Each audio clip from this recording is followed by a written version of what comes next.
আসসালামু আলাইকুম সুপ্রিয় দর্শক, আমি কালকে যে ভিডিওটি আপলোড দিয়েছি আপনারা প্রচুর সাড়া দিয়েছেন। তো সেই ভিডিওর উপর ভিত্তি করেই সেই সকেলের পরিবার নিয়ে আজকে আরেকটি ভিডিও বানাচ্ছি। তো আপনারা সহযোগিতা করবেন। আপনাদের সহযোগিতায় যদি একটি পরিবার, একটি ফ্যামিলি যদি একটু ভালো অবস্থানে থাকে, 2 বেলা 3 বেলা খেতে পারেন, তো সেটা ফালানো যাবে না। আপনারা সহযোগিতা করলে সেটা আমানত হিসাবে কাল কিয়ামতের দিন সেটা আপনারা পাবেন। সবাই দোয়া করবেন। যারা সহযোগিতা করতে না পারবেন অন্তত এই ভিডিওটি কমেন্টস শেয়ার করেও হলেও সহযোগিতা করতে পারেন। আসসালামু আলাইকুম রহমতুল্লাহ। দেশি প্রবাসী ভাইদেরকে সালাম, আমার আন্তরিক শুভেচ্ছা। তো গতকাল যাওয়া হয়েছিল আমাদের টিম থেকে সকেল ভাইয়ের বাড়ি। উনি ব্রেন স্ট্রোক করে একেবারে বিছানায় পড়ে রয়েছে। ওনার দুইজন, ওনাদের খাবার দেওয়ার মতো মানুষ নাই। এখন আমরা একটু দাঁড়াইছি পাশে, দূর থেকে প্রবাসী ভাইরা এবং দেশি বৃত্তমান যারা আছে ভাইয়ের একটু সার্বিক সহযোগিতা আমরা সবাই আর্থিকভাবে করেন। উনি খুবই অসহায়, ওনার মানে দেওয়ার মতো মানে এই আত্মীয় স্বজন ওই রকম অ্যাবিলিটি কারোই নাই। তো উনি অত্যন্ত ভালো একজন মানুষ ছিল। জানি না আল্লাহ ওনারে কীভাবে এভাবে এই রোগটা দিল। তো স্ট্রোক করে উনি একেবারে বেহাল অবস্থায় করে দিচ্ছে।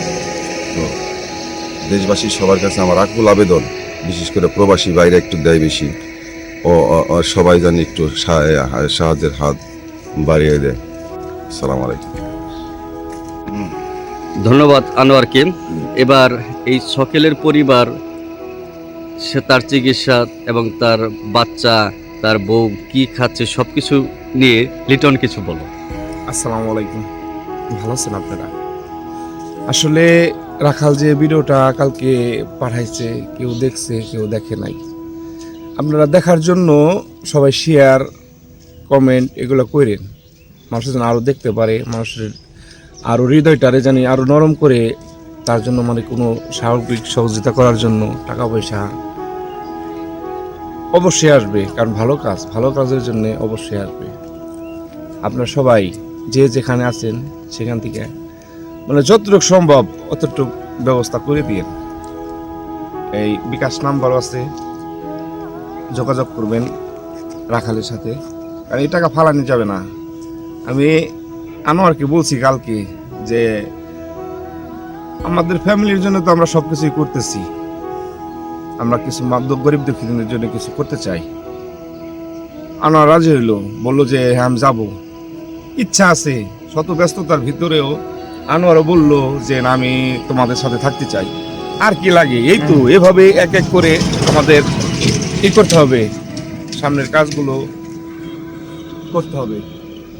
সবাই ভালো থাকেন, সুস্থ থাকেন। আসসালামু আলাইকুম।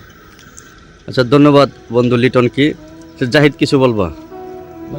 সবাই সহযোগিতা করবেন, কারণ একজন অসহায় মানুষের সাহায্য করলে আল্লাহ খুশি হয়। ধন্যবাদ।